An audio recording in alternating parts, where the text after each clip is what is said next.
Hi, welcome to the Property Show. I'm Jayashree Kurup. I'm editor MBTV. Today we're talking about the RBI allows one-time restructuring. How will this impact the real estate sector? I have a really good panel sitting here. Mr. Satish Magar, he's the national president of CREDAI. T.K. Arun is the consulting editor of the Economic Times. Rajkumar Bansal, MD and CEO, Edelweiss Asset Reconstruction Company. And Mr. Dio Shankar Tripathi, he's the MD and CEO of Aadhar Housing Finance. Thank you so much for joining us. Let's start by putting the whole issue in perspective. Restructuring of debt is something that the real estate industry has been asking for a while. This time it has been across industries. It has also been extended to all kinds of loans. Even consumers can avail of it. Now, how does this impact the real estate sector? Mr. Bansal, would you like to, Arun, would you like to set the tone? I think the real estate sector representative, Mr. Magar, or Mr. Bansal should be a better place to open with. Mr. Bansal, would you like to set the conversation? Yeah, Mr. Magar has joined, I think. Yeah, I've joined. Sorry, there's some problem with the internet, so now I've come back. So it's always a pleasure having you here. Mr. Magar, then set the tone for the real estate discussion. Restructuring of debt is something that you have been asking for a while. This is a response to the COVID-related problems that the industry is facing. How do you think this will pan out? See, what has come now is, I think, post-COVID. That is what they are speaking. So whatever has happened after 20th of March, any problem comes, case-to-case basis, they will go in for restructuring. But we have been speaking about restructuring for a longer period of time. See, we should understand what has happened in the real estate industry over the past couple of years. You know, there were certain issues which came up. There were structural changes which came up, and the sentiment of the market was also not so conducive. So there have been problems. So we have been always talking to the finance ministry, to the RBI, all those projects which are cash flow positive. If somebody's created a fraud, you don't do anything to it. You please look at this as a one-time restructuring. We are not asking for waiver of interest. We are not asking for any waivers. They are only asking for time. So in this, what will happen is all those flat owners who have booked flats, the financial institutions who have got money stuck into that will come out first. So once that comes out, then whatever remains, the developer will get. So this is what is required to be done to kickstart that industry, which has gone into these, loggerheads. So yes, whatever has come in this last one, but they're talking only of the COVID period. They're saying just step back a little bit. And unless and until you step back and get these things done properly, it will not be good for the industry. So it is a requirement. See, everywhere it happens. There have been bad times. People who have done bad, don't save them. But where there is a third-party interest created, where people have booked flats, the bank's money is stuck. So just to create a win-win situation, give us more time. We don't want waiver in interest also. We'll pay the interest also, but just give us the time. This is what the industry is asking for. Mr. Bansal, what is the implication of this kind of waiver? The industry has been asking for it for a while. It is an industry that has been under stress for the last 5 years or so. What is the impact of that on the finance sector? See, as of now, we have gone through the moratorium phase. So basically, the choice was whether we continue with the moratorium, but that I think from credit behavior perspective, it is not very right, because in that case, even sometimes people who can pay, they will not pay. And that is not applicable only to real estate, I am saying, because the restructuring guidelines are general. In fact, this time they have covered even personal loans in so much detail that they have never done. RBI has never seen the circular talking of personal loan in such details. Because that means that personal loan mainly includes basically housing loans and maybe some auto loan segment. So the point is that, as Mr. Magar said, real estate sector has been going through the stress actually. So this circular, this restructuring guidelines talks of only actually standard cases which were standard as on 1st March, and that to only SMA 0. That means not more than 30 days default. So unfortunately, many cases which were facing cash flow stress may not get covered in this circular. But I would feel that from moratorium perspective, instead of moratorium, it is better to have a restructuring scheme whereby the banks and financial institutions can decide, okay, this case deserves restructuring, so they will give it. While in moratorium, it becomes a blanket type. So I would say this is a good thing, but it takes care of only a small percentage. I think the most of the real estate projects have been under stress. There were a number of them actually. It doesn't get covered fully with this. Absolutely. Arun, you want to add something here? Yeah. So to a large proportion of the credit available by real estate companies comes from small NBFCs or individual loans, etc. How can these be restructured? Large banks can restructure. Some of the largest NBFCs also can absorb on their own the financial impact of restructuring loans given to the real estate sector. They will need to be backed by the RBI or by the banking system to bear the burden of the restructuring. Now, has that been fully thought through? I don't know. Of course, the RBI has opened some special windows for NBFCs and housing finance companies, but they don't really seem to be all that large enough.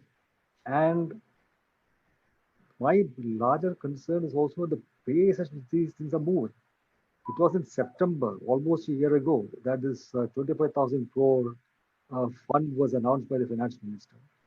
Out of that, hardly 10,000 crore has been sort of utilized for restructuring. So given the fact that nearly 11 lakh crore worth of real estate is stuck in different parts of the country, is this enough, or do we need to think of something more drastic? These are some concerns which I would like the panelists to address. Mr. Tripathi, you want to go first? Yeah, sure. I think what Mr. Satish has flagged, the real estate sector was in stress not from today, but from last about, now if not 5 years, at least for 3 years, ever since the IL&FS crisis happened. And the major funding was coming to them from NBFC, HFC, which Mr. Arun has just flagged. And when their own liquidity line was choked, they could not fund. And that has made many projects short of liquidity. And that's the reason what 4.5 or 4 lakhs housing units were launched. After that, they became stuck. And that's the reason the real estate body has always been requesting from the Reserve Bank of India and the government to give a long window and some funding options. So now what government has come, government, as Mr. Arun mentioned, 25,000 crore rupees Swami fund they brought to support all the projects which were stuck up at different stages. That was the one point, but their NPA status remained the same. The whole issue what the real estate body was requesting that if NPA status is stopped somehow, they can get funding from different sources. In the 7th February 2020, RBI in monetary policy, they gave some breather, which probably last because of this new restructuring scheme. What RBI said at that point of time that date of commencement of commercial operation can be extended 1 more year. Normally, the DCCO used to get extended by 1 year over and above.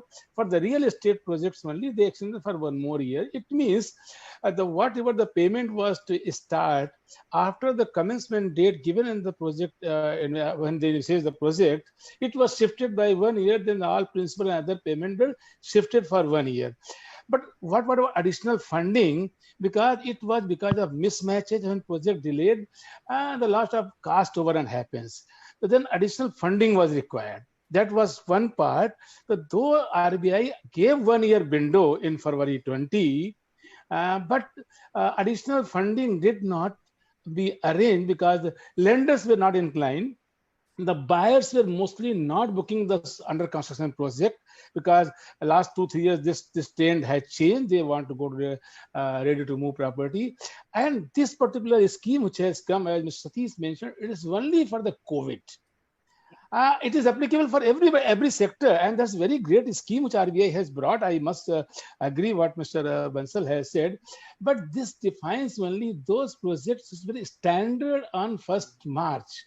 If the project would have been extended on 1st March, the scheme is definitely very great. So now this is what probably they could have considered at least SMA 2, that is those accounts which are in 61 to 90, because February 20 circular gave some breather, and this 6190 they would have covered as they covered in moratorium scheme, while they should have given some breather to them. Second most important thing, Mr. Arun had just asked, I will try to reply, because the larger funding is from the HFCs and NBFCs. And if they restructure these loans, which are extended on 1st March, they will definitely get away from the tag of the NPA. But they will have to provide 10% for that. Do they have wherewithal and they have the capacity to provide 10%? Probably in banking sector is also addressed what to think of HFC and NBFC. Second, the 5,000 crore rupees window given by RBI to for HFCs and 5,000 crore given to NABARD for the NBFCs, that may not be sufficient to take care of this large pool of the real estate, where additional funding will also be required as a part of restructuring. Merely rescheduling the term loan, postponing the installment, reducing some interest, that will not serve the purpose unless you provide some funding. Though both the initiative of RBI of February 20, of this new restructuring, and the Government of India initiative of Swami Fund, they are complementary to each other. But I think real estate needs something more than that, what is being done. Mr. Magar, I would like you to respond at this point of time. Yeah, so I totally agree to that, because there were many disruptions which came, many structural changes which came, which has gone to this. We are time and again saying that all those projects which have stuck for the issues of liquidity, and more so which came with the NBFC. And I totally agree that HFCs and NBFCs are the major funding to the real estate. If we can give that breather there, if the government and the RBI can come up with a solution, what will happen in this? The flat buyer whose money is stuck, now he's only going to pay at the time of possession. He's not going to pay now, because he wants a mechanism to devise where the work will complete. So that money will come in. The banks or the NBFCs and the HFCs whose money is stuck will come in. And same will happen to the developer, who can at the last give him priority number 3, but let these projects get completed in the wider interest. I can give you a very simple, my business experience. This is that if a flat owner does not pay money, what do? I either try and charge him interest or give him some waiver, give him some time so that the sale is completed. In these times, I don't cancel his agreement and tell him to go from there or pay him back. It is the same thing. Even if the banks get into trouble, from where do I pay the money? But the money will come from the project itself. And if things need to be sorted out, we have to work out on the solution. I know that we are asking for too much at this time of COVID and putting the older blame also, but we have to look at the history and see that the entire financial system gets rejuvenated again. Can I come in here? Yeah. Now, the government announced for the MSME sector a fund of funds worth 1,50,000 crore. Now, this fund of funds is supposed to inject equity into these MSMEs.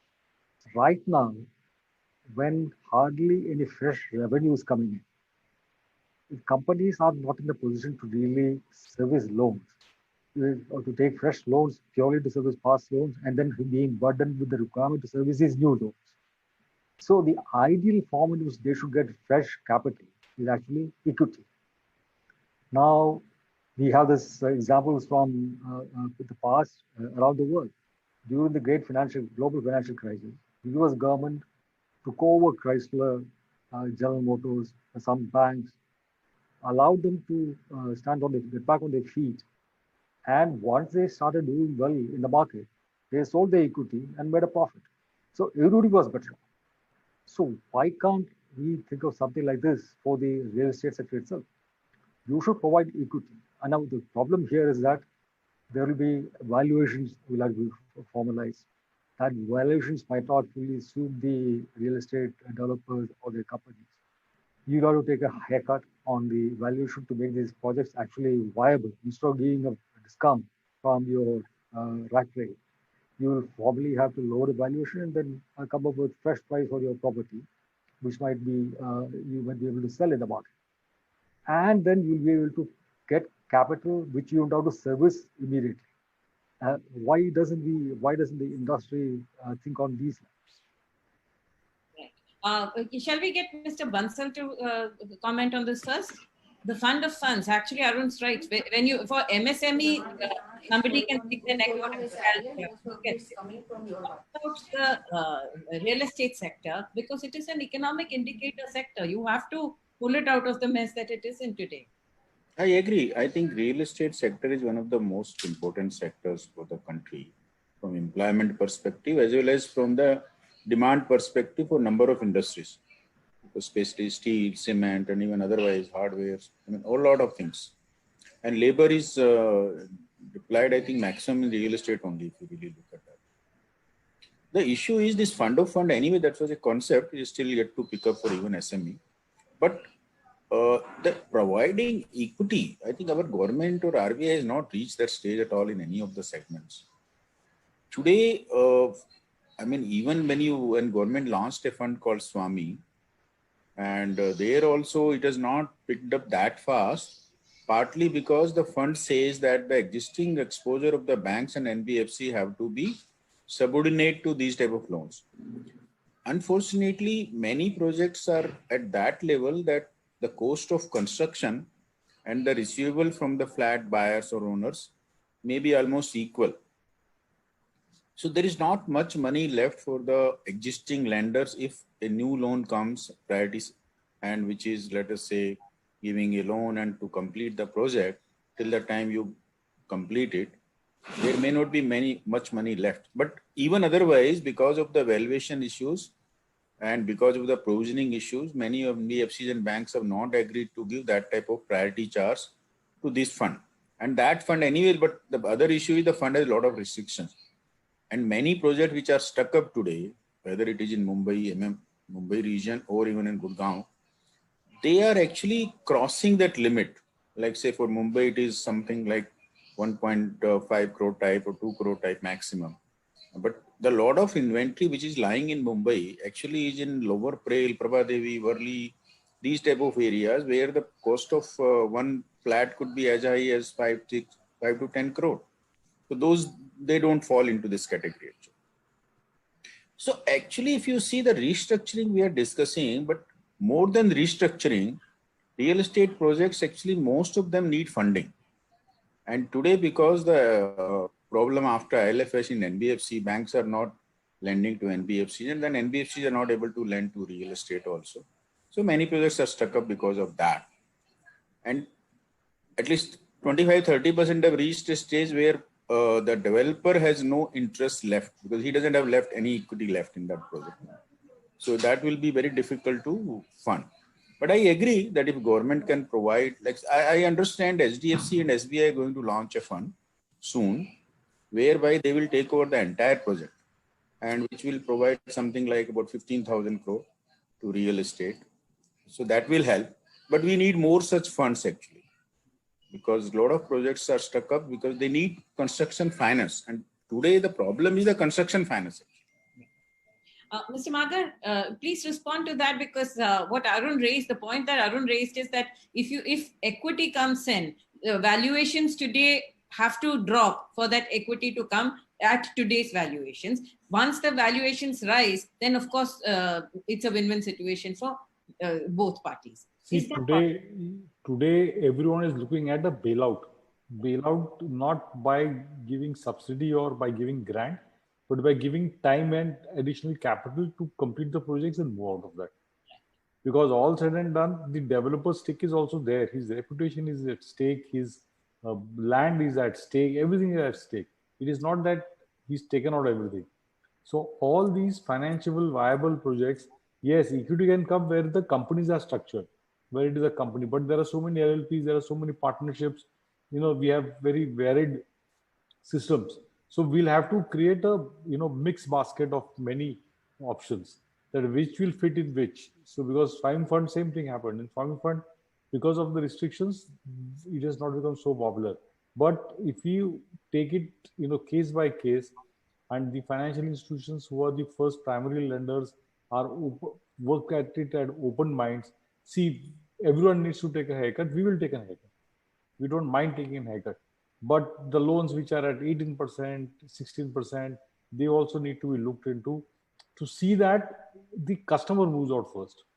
The interest is that the customer gets satisfied and moves out first. And the second is the financial institutions, because they have to survive. And the third priority is to us, because if these two survive, we survive. So we'll have to look at a mixed basket and not as a one-stop solution for everything. Mr. Tripathi, what we've noticed is that even when the lenders are very reticent to lend to this industry, there is money required. Even when rates are dropped, the RBI cuts repo rates, they don't mind keeping it in the RBI funds rather than lend it to the industry, because there is a fear. And even when the RBI indicates that you can lend to this industry, the banker on the ground is not willing to take that risk, and the risk perception of this industry has been very high. Do you agree? And what is the way forward as a lender? I do agree with what you say. There is a heightened risk aversion on the part of lender, and it has not evolved over a day or two. It has been coming from last several years, because you have seen that most of the public sector banks, they have been in the problem from last 4 or 5 years for one or another reason.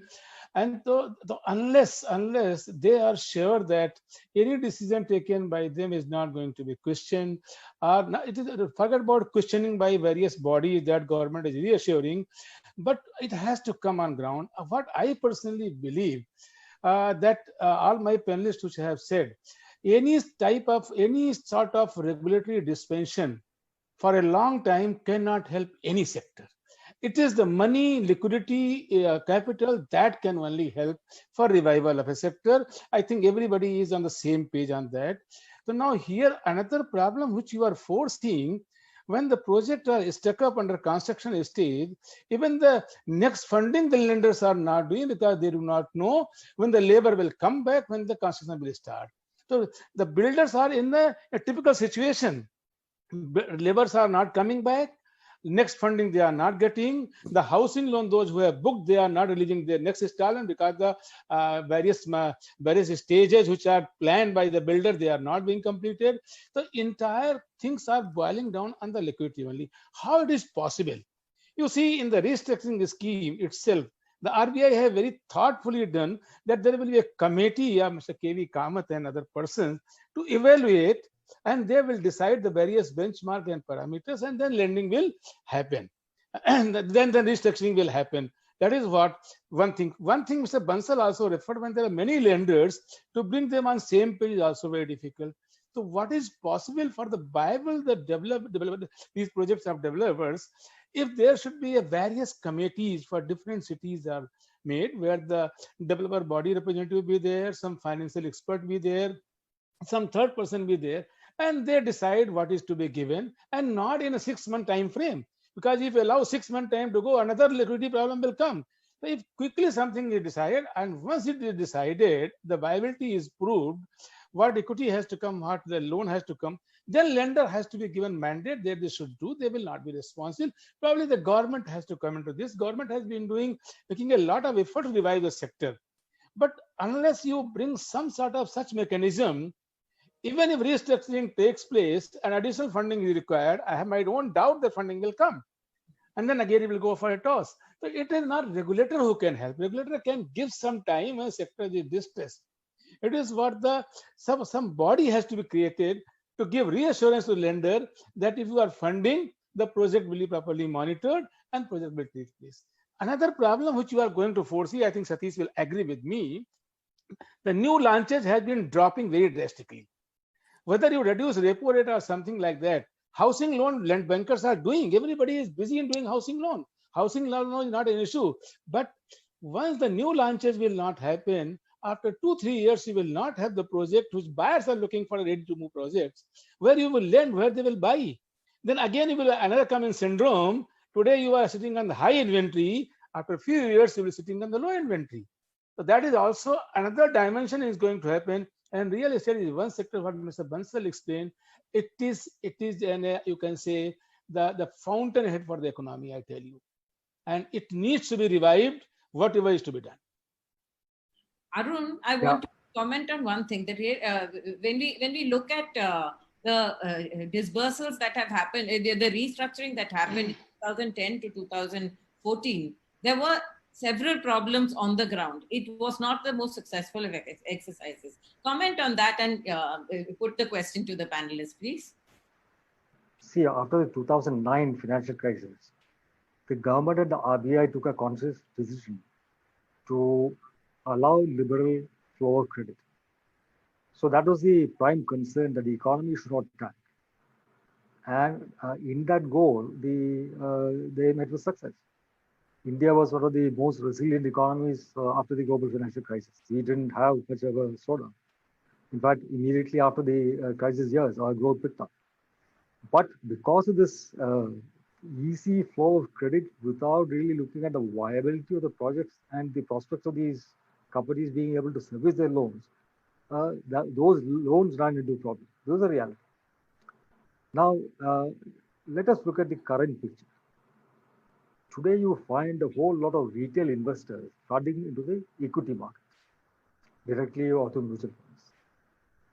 SEBI chairman recently even complained at the imprudent behavior of our investors, where they are rushing to the equity market directly. Now, bank fixed deposit rates, which is the most familiar form of saving for the majority of the Indian middle class, has ceased to be a viable option because the interest rates have plummeted.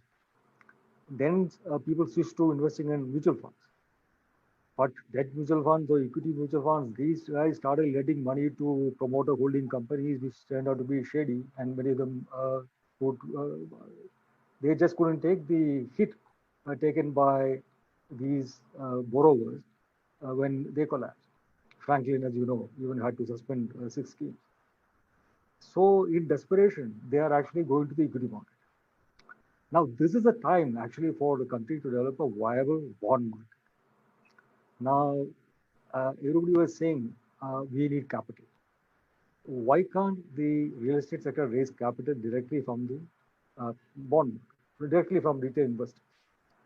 Now, as all of us have agreed, it's a mixed bag. There are credible companies with credible promoters who haven't done much financial, misdoing. Their books are reasonably clean. They are just stuck for liquidity. There are projects which are stuck because their source of funding, the NBFCs, suddenly folded up or they couldn't get funds and they are no longer able to get money, and so they have stalled. All these companies which are fundamentally sound, where the project valuations can be brought down or are reasonable, or which are stuck purely because we have a liquidity problem in the system, and that is turning into an insolvency problem for the real estate sector. Such companies be segregated? I'm sure CREDAI can play a role in this because they understand the sector, they understand the different kinds of players and their financial health much better than others can. If they can create a pool of such potentially viable projects, and the government can be persuaded to extend their credit guarantee for the bond fund guarantee that they have been talking about from the last budget, and they can guarantee the bonds issued by these at least say 50%. I'm sure these bonds will find takers among retail investors who are desperate for a reasonable return on their stake. They are looking for some instrument where they can put their money in. So, can't the industry think of something on these lines? Mr. Magar, would you like to go first? Yeah, I mean, this is an option, see, what is happening is today, you don't need a long-term treatment to get okay. Now you need a chemotherapy to just kill the cells. So how do this fit? This is a very good option. Yes, this is going to happen over a period of time, but for that the government has to be proactive. Today the government needs to come one step forward, and yes, we can segregate such projects out, and they can move on because the liquidity crisis need to be handled. But today's need is to come out of these problems, and to come out of these problems, we need solutions which are immediate. And these immediate solutions we feel very strongly can come by this method of restructuring, where it's a win-win situation for all. Yes, provisioning will have to be done, but at least the money comes out. Otherwise, it just being NPA or NPA, and it's getting into a worse problem. So immediate solution and then a long-term strategy. These are the two things which we need to look into, and we have to create a basket because every situation is different, every project is different, every developer is different. evaluation can be done. We are ready to do it. We have been collecting data on this, but today the situation is very bad. Everyone is stuck. We need to come out of this quicksand as fast as possible. Mr. Bansal, I'll just refer to what the UP RERA did when it did the audit of the projects in Noida, Greater Noida, Lucknow, Yamuna Expressway and all that. But 25% of the projects, according to them, were what could go on. There was no problem and it would go through to completion. Another 50% was cash flow positive, but was stressed because of various reasons. But because it was cash flow positive, there was excess land, there was excess inventory. They were in a positive, and with a little bit of last mile funding, they could come out of it. And the remaining, only about 25% of the projects where there was serious problems which needed to be addressed. Now, if, like Mr. Martha said, we need a bouquet of services which can tend to this entire market, what is your view on this for the real estate sector? See, I think as Mr. Magar also said, overall, if we really look at it, real estate sector itself actually is a combination of so many types of things. So there are many, when you look at the exposure of real estate of the entire financial sector, banking sector also has exposure, but many of those are like say lease rental discounting or commercial real estate, and also housing loan. So that itself is the largest segment of real estate exposure, but they are comparatively safe. What actually we are talking about is mostly stress projects or incomplete projects, and mainly they were financed by mainly by HFC and NBFCs. So there is a stress asset fund category also, or even real estate fund, not stress, even the working, but they also prefer normally to own commercial real estate from rental yield. Even these projects, I think we have to, as you rightly said, we have to analyze these projects, and Mr. Magar also said, we have seen there are projects which just need a last mile funding. Okay, so that is one category. There is a second category where the construction has reached only 20-30%. So, and this is the problem area, I think, maximum. There is a third category where only land is there. So I think that is the last category where we have to see. And fourth is the complete project, which is just not selling. So I think each part needs a different type of solution. A Swami type fund can help in the last mile funding, but that's as of now, the use is very restricted. So as I said, HDFC and SBI, I think together are maybe trying to launch another fund, which will take care of the other projects other than which can be covered under Swami. There are people who are ready to fund last mile funding, which can be mostly funds, or some of the NBFCs also, like say even at our level, our group level, we have launched a fund which can help in completing the projects. The problem is actually either where there is only land or where there is only 20-30% construction. I think that is the segment which is facing the maximum issue. Would you also like to comment? Government has to help there perhaps. I'd like to comment on the issue that Arun raised, that this is the right time to start a robust bonds market. We haven't had here. Bond market, I agree with Mr. Arun, but I mean, as our country has not been able to develop the bond market even for the, AA or A category, and talking of bond market for today for real estate projects, I find it can happen only after, as Mr. Magar said, only after 5-10 years. I don't think bond market for real estate, that too for a stress sector at this point of time, no. But today, if let us say some company like DLF wants to raise bond market, money from the bond market, it will be available. So it's again a question of rating and the reputation also. Mr. Tripathi, I'm going to talk about one of the things that you was mentioned in passing. Even in retail loans, the consumers where you have given retail loans, suddenly the bankers have stopped lending to a lot of projects. If even that kickstarts, the projects can go on, and with RERA in place, with there are mechanisms, regulatory mechanisms in place. The lenders still seem to be holding back. The lenders are not parting with the money. Do you agree? No, Jesse, it is not like that. Wherever the project are stuck up for various reasons, obviously lenders will not release the next installment, or they will not sanction the housing loan in that project. The point here comes what Mr. Bansal has also explained, and Arun also explained, and I think Makar was also telling that various stages are there. You mentioned that when UP RERA got the study, the project which are at the almost completion stage, no banker is holding back, they are lending it. Point is that the moment project start construction, which has been held up because of various reasons, the bankers will love to give. Housing loan is now in a very most sought for market these days for the public sector banker and private sector banker, including HFCs. They are running for that madly, but they will not lend in a project which is stuck up because of non-construction. So they do not have the security for that. Here actually either some funding is required, liquidity is required, something is required, so project has to start. Another point, what Mr. Bansal mentioned about 20-30% where project has been done. If the last mile funding, that is not possible because 20-30 is not last mile funding, it is a full mile funding, I can say. Here probably I think Satish and his body can help. If some big builders and others can go and contribute and take over the shares, or some fund can take over the shares, then it can start functioning. Third thing, these stuck-up projects which have been doing very well till March and stuck up, they do not require a huge funding. They require some sort of funding to start. Here, I think somewhere the government should come and provide some partial guarantee to the bankers, start lending. And once the ball set in motion and a home loan start getting disbursed, the situation will become normal. The only point again comes with HDFC Chairman Deepak Parekh used to tell, so when the project has a tag of NPA, no lender will come.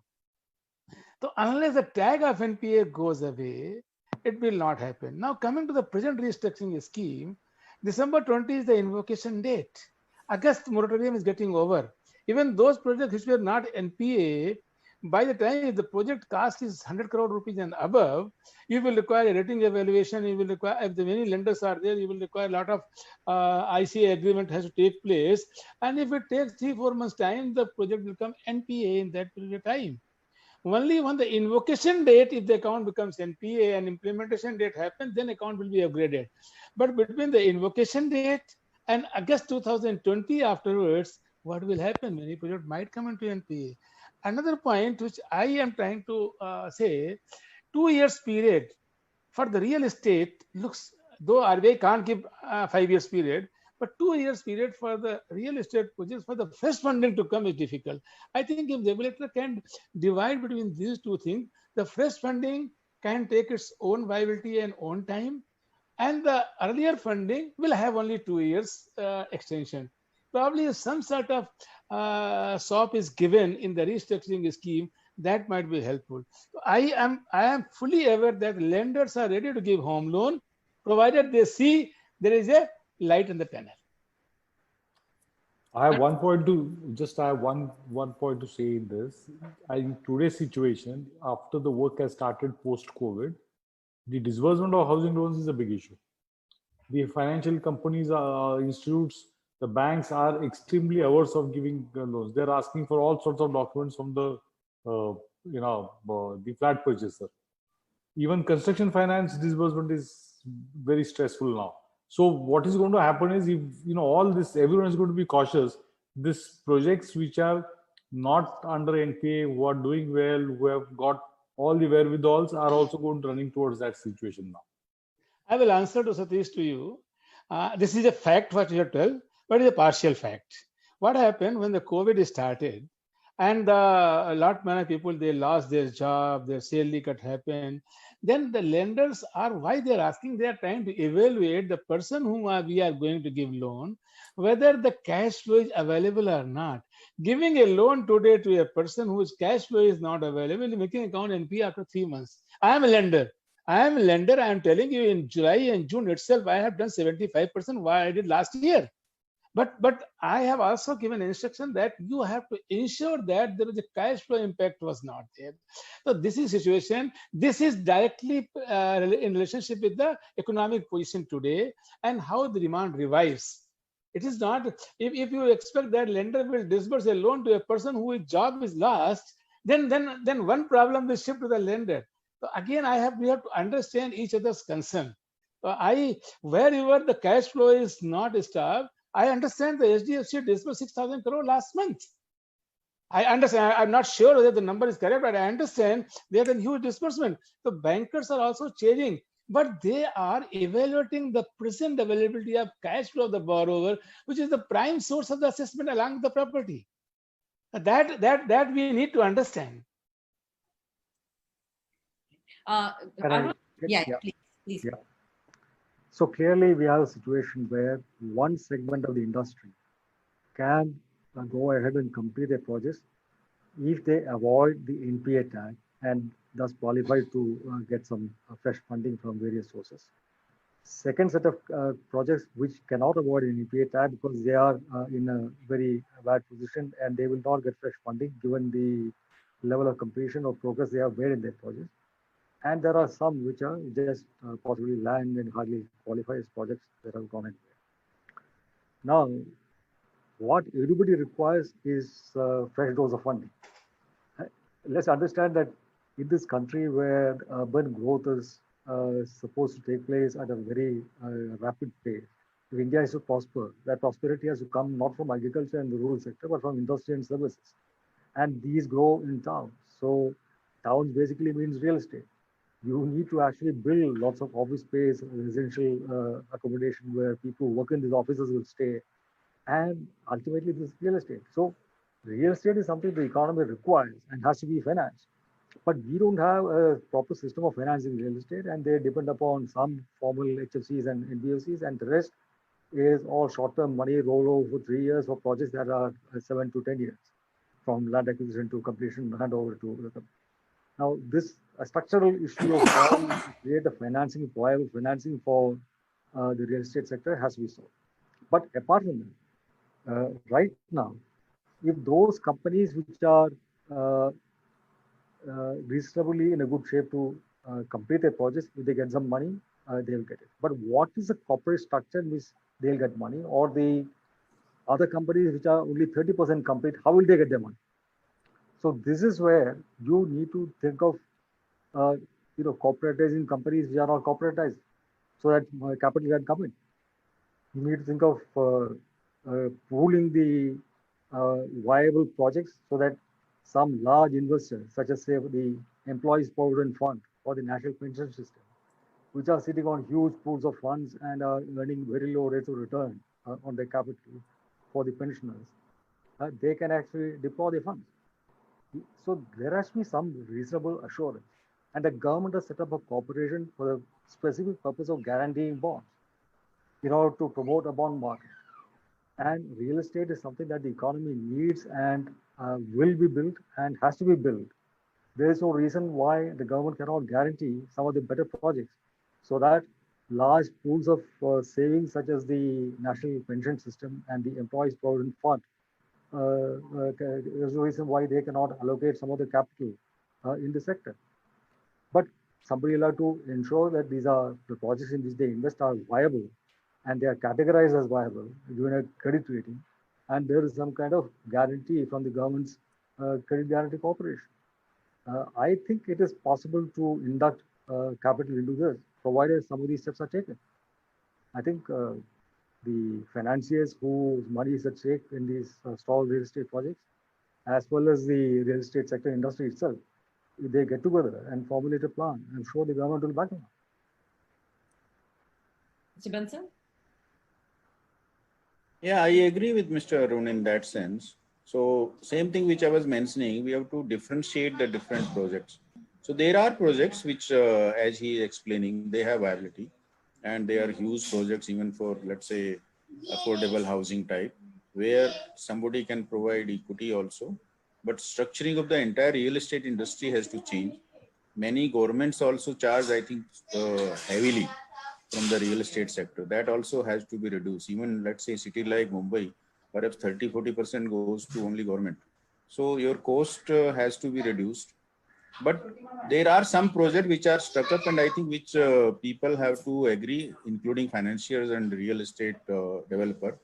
Maybe if he is not able to find a new developer. Otherwise, take a haircut and sell it.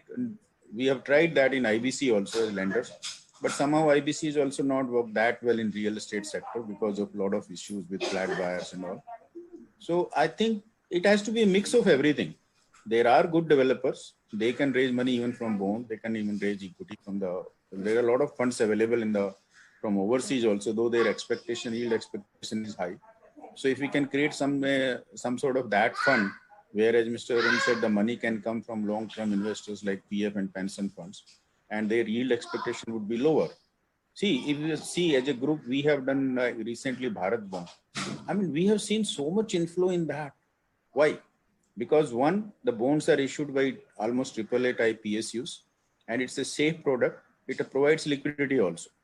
But same money when mutual funds started doing credit fund, which as Mr. Arun mentioned in the beginning, I think that money investors are not comfortable today.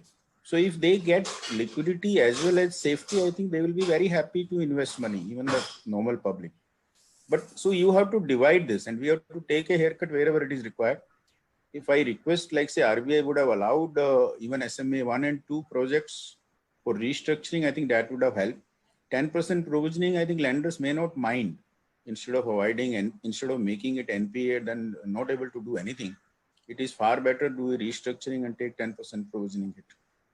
I thought there are solutions, but it needs a different approach. As of now, I don't find that, I mean, an overall consolidated approach for the entire sector. Mr. Magar, you want to respond? Yeah, I totally agree. I mean, you have to categorize.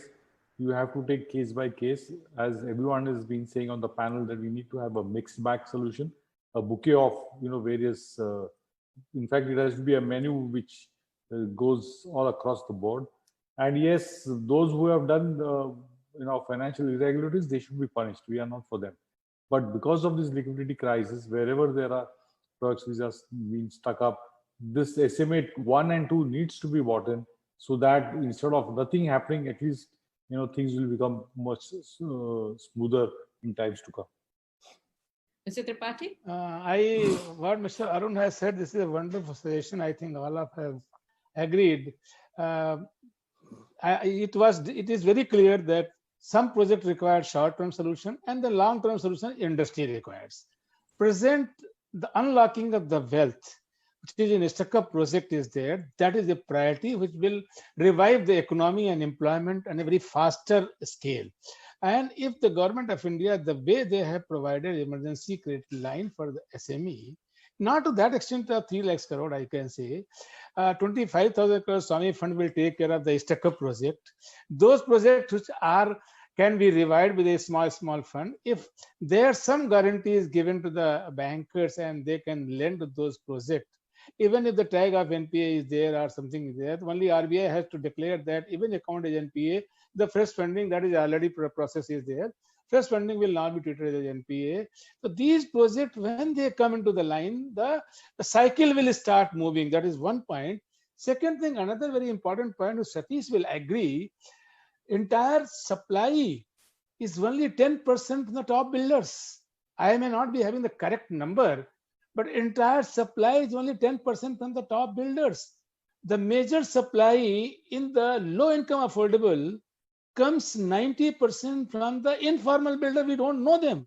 They don't need anything. They don't require any support. Only mid type of project like a 50 lakh rupees, 101 crore rupees type of the houses, those builders are making that a middle class builder, they are in the larger class. And if big builders don't require your support, they are on their own, they are competent enough to manage the fund, they are competent enough to run the show very perfectly.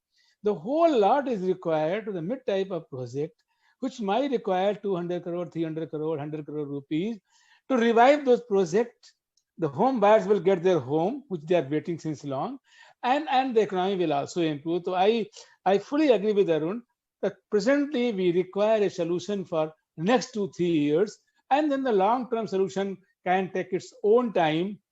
And the real estate sector, which was completely unregulated, going haywire prior to RERA, now it has come on the line. All the real estate developers, they have appreciated RERA, they have adopted it. So now when the industry is reforming, I think the government, the regulator, all stakeholders should come to help industry to reform and get the economy to revive. And actually, this is a sector that works on sentiment. A lot of the purchase happens because of positive sentiment. Like you said, the regulator coming in was a big deal for a lot of buyers. You need to see action on the ground. You need to see the last mile funding coming. You need to see cranes moving. You need to see projects getting through to completion. But that is something that it's still tardy and very slow. Even announcements take roughly about 6 months before money is disbursed. And you find that by that time, many more have gone into NPAs. Arun, you want to make a closing remark, please? Yeah, so this is to repeat, this is a very vital sector, which will drive growth in many other sectors of the economy, including jobs. So getting it back on the rails is important for the economy, not only for the sector. And this can be done relatively easily for one segment of the industry, which is only suffering a liquidity problem. So if they can avoid the tag of an NPA, it will be easy for them to raise liquidity. For the other segments of the industry, they will need some more radical steps, such as corporatizing themselves and creating structures that can attract long-term capital as equity or as debt from various sources, which also can be improvised to the mutual profit of both the investor as well as the industry. And this possibility exists, and for it to materialize, industry and the government have to be proactive in making these solutions work. And I think it can be done. There's no reason why we should allow this industry to go to the north. It's something that everybody needs. Mr. Magar, we need the takeaways are clearly that there are different kinds of projects. They need to be bucketed differently. They need to be addressed differently. Their needs are different. Is the industry thinking on those terms? Yes, the industry is thinking on this. There is a lot of change which has happened in the past couple of years. We have brought in a regulator by the way of RERA, which has structured the industry. And now, it's a child growing, becoming healthier, and we are just cutting them off their nourishment. I think they need that additional nourishment to grow. And yes, it does employ, it's the second largest employer. It just, the whole GDP, everything depends. The economic indices depends on it. The GDP is totally dependent on it. What it needs is that booster dose, which we can say, which can make it move forward for a longer period of time. And Mr. Tripathi, how can the booster dose come? Will lenders, is the situation conducive for lenders to give that booster dose to this industry, at least parts of this industry, ones that are viable? I will take a minute in this. Agriculture is the largest employer. But though the 65% population lives there, but it is not like that everybody is living. Most of the children are outside from there. Construction sector and real estate sector is the second largest employer. Government of India's full attention is there on agriculture. That has to be there because they are very low income people. But real estate sector also feeds to many sectors. Therefore, I think second priority of the government should be the real estate sector revival. As Mr. Satish has mentioned, now that all reforms are accepted, the sector is growing, so it should be not clubbed with the other sectors, but like agriculture sector, textile sector, real estate sector should be seen separately for the nurturing, for the nursing, and for making it to a great employment creator for the country. That is what governments have to look from that angle. Right. And like Ramesh Somisetti has said here, a cap on processing fees, low margin on ref rate, less documentation, and quick relief is the need of the hour. The basic need of the hour is speed. And if you don't bring speed into this thing, many more companies will actually not be operational. So thank you so much for joining me. This is an issue that we will be picking up regularly. Thank you, Arun, for leading the conversation, giving it a direction. And Mr. Magar and Mr. Tripathi, thank you so much for joining. Thank you. Thank you.